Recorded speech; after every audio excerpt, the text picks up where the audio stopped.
Kita telah melihat perbuatan daging dan selanjutnya kita akan melihat buah roh. Ini adalah ayat yang terkenal. Buah roh ialah kasih, sukacita, damai sejahtera, kesabaran, kemurahan, kebaikan, kesetiaan, kelemah lembutan, penguasaan diri. Mari kita berpikir kata buah roh di sini dikatakan buah roh dan bukan buah-buah roh. Bentuknya tunggal, jadi lebih tepat 9 hal ini dari kasih sampai penguasaan diri dapat dilihat bukan sebagai 9 buah, melainkan 9 aspek yang diungkapkan dalam satu buah. Kita akan melihat setiap aspek dalam buah ini. Tetapi yang harus kita pikirkan terlebih dahulu adalah bahwa buah ini adalah karakter Tuhan yang dinyatakan oleh Roh Kudus yang akan ada dalam diri kita. Kita akan melihat 9 hal ini lebih dekat. Pada dasarnya 9 hal ini merupakan buah yang dihasilkan saat manusia mengikuti Roh Kudus. Tetapi sebenarnya ini adalah karakter Allah. Jadi mari kita lihat, mari kita bahas tentang kasih. Salah satu firman yang paling terkenal adalah Tuhan adalah kasih. Jika kita lihat di 1 Yohanes 4 ayat 8 dikatakan bahwa barang siapa tidak mengasihi, ia tidak mengenal Allah, sebab Allah adalah kasih. Di sini penulis menghubungkan kasih antara sesama manusia dengan Allah yang adalah kasih. Mengapa demikian? Karena Allah adalah Tritunggal sejak sebelum dunia dijadikan, Allah saling mengasihi bahkan sebelum manusia ada. Kasih itu adalah karakter dan sifat Tuhan. Kemudian kita percaya pada Tuhan bukan? Dengan percaya pada Yesus Kristus, kita diubahkan oleh kuasa Roh Kudus, kemudian kita pun akan ikut mengasihi karena Tuhan adalah kasih, seperti anak yang menyerupai orang tuanya. Anak-anak Tuhan akan menjadi seperti Tuhan. Hal yang sama juga berlaku pada aspek sukacita. Ini adalah karakter Tuhan. Sejak sebelum dunia dijadikan, Allah sudah dipenuhi dengan sukacita karena Allah Tritunggal saling mengasihi. Contohnya di Yohanes 17 ayat 13 dikatakan, supaya penuhlah sukacitaku di dalam diri mereka. Mereka di sini adalah murid-murid Yesus. Yesus menginginkan murid-muridnya dipenuhi dengan sukacitanya. Apakah artinya ini? Kita bisa bersukacita karena Yesus adalah pribadi yang penuh dengan sukacita. Allah Bapa, Putra, dan Roh Kudus saling mengasihi sehingga penuh sukacita. Jadi kita pun bisa dipenuhi sukacita karena sukacita dari Yesus. Begitu juga dengan aspek damai sejahtera. Jika kita melihat tentang damai sejahtera di 2 Korintus 13 ayat 11 dikatakan bahwa Allah adalah sumber damai sejahtera. Terjemahan yang lebih tepat adalah Allah damai sejahtera. Dalam bahasa Yunani, kata damai sejahtera di sini sama dengan yang ditulis di dalam buah roh tadi, artinya Tuhan adalah Allah damai sejahtera. Dia memberikan kedamaian di sekelilingnya. Hal ini bukan berarti tidak ada konflik, perselisihan, dan kesulitan. Tetapi di tengah konflik, damai sejahtera Tuhan membuat kita berusaha saling memahami dan mencapai perdamaian. Selanjutnya, aspek kesabaran pun sama. Saya tidak tahu apa Anda mengingat ayat ini. Tuhan menuntut kita pada pertobatan dengan kesabarannya. Roma 2 ayat 4. Kesabaran adalah karakter Tuhan yang paling indah. Tentu semua karakter Tuhan itu indah, tetapi karena kesabaran Tuhan itu, meski kita terus berbuat dosa, Tuhan terus mengampuni kita. Jika ada orang yang bersalah pada kita seperti kita bersalah kepada Tuhan, mungkin kita tidak bisa mengampuninya selama sebulan bahkan setahun dan memutuskan hubungan dengan orang itu dengan mudahnya. Tetapi Tuhan tidak demikian. Aspek kemurahan pun sama. Ia menunjukkan kepada kita kekayaannya, kasih karunia-Nya sesuai dengan apa kebaikannya terhadap kita dalam Kristus Yesus. Kebaikan atau kemurahan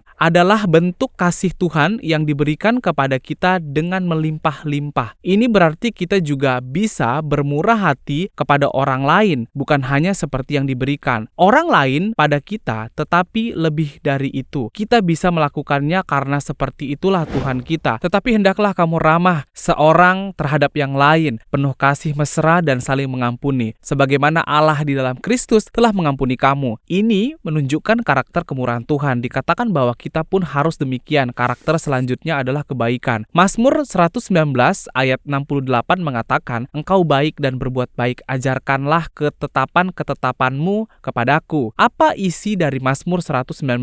Tentu ada berbagai hal, tetapi saat ini pemazmur dari pasal ini sangat menderita, tetapi pemazmur itu memikirkan penderitaan yang ia alami dan dampaknya terhadap dirinya, lalu berkata bahwa Tuhan selalu baik. Begitu juga dengan orang orang yang mengikuti Roh Kudus. Karena Tuhan itu baik, kita juga harus menunjukkan kebaikan itu. Karakter selanjutnya yang akan kita lihat adalah kesetiaan. Jika kita melihat Roma 3 ayat 3 dikatakan demikian, jadi bagaimana jika di antara mereka ada yang tidak setia, dapatkah ketidaksetiaan itu membatalkan kesetiaan Allah? Apakah maksudnya meskipun manusia tidak setia dalam imannya pada Tuhan, Tuhan tetap berlaku setia terhadap manusia? Selanjutnya adalah kelemah lembutan. Yesus berkata, "Aku lemah lembut dan rendah hati." Selanjutnya, kita akan melihat ayat selanjutnya dari Bilangan, yaitu tentang Musa. Musa ialah seseorang yang sangat lembut hatinya, lebih dari setiap manusia yang di antara muka bumi. Mengapa demikian? Karena Tuhan yang diikuti dan dilayani oleh Musa itu lemah lembut. Yang terakhir adalah penguasaan diri. Apakah maksud dari penguasaan diri itu? Maksudnya adalah seperti ini. Arti dari penguasaan diri adalah mengesampingkan segala hal atau tujuan lain demi tujuan utama kita. Tujuan utama yang Tuhan miliki adalah untuk kemuliaannya dan untuk menyatakan kemurahan, kasih, dan kemuliaannya yang indah. Anaknya yang tunggal rela disalib sampai mati di kayu salib. Apa artinya ini? Untuk menyatakan kemuliaan dan keindahan Tuhan. Tuhan mengesampingkan segalanya dan mengorbankan putranya yang tunggal, bukan? Di satu sisi, ini adalah bentuk kasih Tuhan. Di sisi lain, ini adalah penguasaan dari Tuhan. Artinya, Tuhan mengesampingkan segala sesuatu untuk kemuliaannya. Dan kita pun harus melakukan hal yang sama untuk kemuliaan Tuhan. Paulus berkata, tiap-tiap orang yang turut mengambil bagian dalam pertandingan menguasai dirinya dalam segala hal. Mereka berbuat demikian untuk memperoleh suatu mahkota yang fana. Tetapi kita untuk memperoleh mahkota yang abadi. Untuk menikmati kemuliaan Tuhan, kita harus menguasai diri. Kalau begitu, bagaimana kita harus hidup? Paulus akan membahas hal ini di akhir pasal 5 sampai awal pasal 6. Saya akan memberikan dua prinsip bagaimana kita harus hidup. Sekarang kita memasuki bagian penerapan. Kita bisa melihat dalam dua poin. Pertama, mari kita hidup dengan pimpinan Roh Kudus. Dan yang kedua, mari kita lepaskan bisikan jahat dosa. Ayat aslinya adalah sebagai berikut. Barang siapa memiliki Yesus Kristus, hidup oleh Roh, baiklah hidup kita juga dipimpin oleh Roh. Ini adalah yang pertama. Nanti akan kita bahas kembali, tapi ini adalah poin pertama. Selanjutnya, barang siapa menjadi milik Kristus Yesus, ia telah menyalibkan daging dengan segala hawa nafsu dan keinginan. Pertama, kita akan membahas maksud dari bagian hidup oleh Roh, lalu masuk ke bagian menyalibkan daging. Apa maksud dari bagian jikalau kita hidup oleh Roh, baiklah hidup kita juga dipimpin oleh Roh? Apa yang Roh kerjakan di dalam kita? Di Yohanes 14 ayat 26 dikatakan, penghibur, yaitu Roh Kudus yang akan diutus oleh Bapa dalam namaku. Dialah yang akan mengajarkan segala sesuatu kepadamu dan akan mengingatkan kamu akan semua yang telah kukatakan padamu. Tetapi Roh Kudus mengajarkan banyak hal. Roh Kudus memberikan kita karunia. Dia juga melakukan berbagai-bagai mujizat. Tetapi hal yang terpenting, dengan kata lain, hal yang paling ingin Roh Kudus kerjakan di dalam kita adalah hal ini. Ada firman yang telah Yesus ajarkan kepada kita. Roh Kudus mengajarkan dan menyadarkan kita tentang firman yang telah dicatat oleh para rasul yang diajarkan oleh Yesus, juga seluruh perjanjian lama dan baru. Saat kita mendengarkan khotbah atau membaca Alkitab, dan Roh Kudus sesekali mengingatkan kita akan firman Tuhan. Roh Kudus ada di dalam kita dan Dia tidak hanya mengajarkan dan menyadarkan kita akan firman Tuhan, tetapi juga memberikan kita kekuatan untuk senantiasa menaati firman itu. Jadi, kita hidup bukan hanya dengan usaha dan kemauan kita, tetapi juga dengan senantiasa menyadari adanya Roh Kudus di dalam kita dan mengingat firman yang kita pelajari, karena Roh Kudus yang mengingatkan kita. Dan setiap kali kita ada dalam percobaan dosa, Roh Kudus memampukan kita untuk mengatasinya. Ini adalah pekerjaan penghiburan atau Roh Kudus yang bekerja di dalam kita, dan kita harus hidup mengikuti Roh Kudus. Di satu sisi, kita hidup seturut dengan firman yang Yesus katakan pada kita dengan kekuatan yang Roh Kudus berikan untuk menaati firman itu. Kemudian, seperti yang tadi saya katakan bahwa hawa nafsu, keserakahan, dan keinginan kita telah disalibkan. Roma 6 ayat 2 menguatkan firman yang telah kita baca sebelumnya. Dikatakan sekali-sekali tidak. Artinya, kita tidak bisa hidup dalam dosa kita. Kemudian dikatakan, kita telah mati bagi dosa. Firman ini mengacu pada konsep yang sama dengan firman dari Galatia sebelumnya. Paulus berkata bahwa kedagingan dengan segala hawa nafsu dan keinginan kita telah disalibkan. Apakah artinya orang yang telah menyalibkan dirinya memiliki dua ciri-ciri? Yang pertama, dia pasti mati. Jika kita disalibkan, kita pasti mati. Kita tidak akan bisa hidup. Ketika Yesus dipaku di kayu salib, lambungnya ditusuk, lalu keluar darah dan air. Menurut para ahli, darah dan air yang keluar menunjukkan bahwa jantung Yesus telah pecah saat itu. Apa artinya? Saat itu Yesus pasti sudah mati. Yesus Kristus telah mati bagi kita, bangkit kembali dan mengirimkan Roh Kudus kepada kita. Tetapi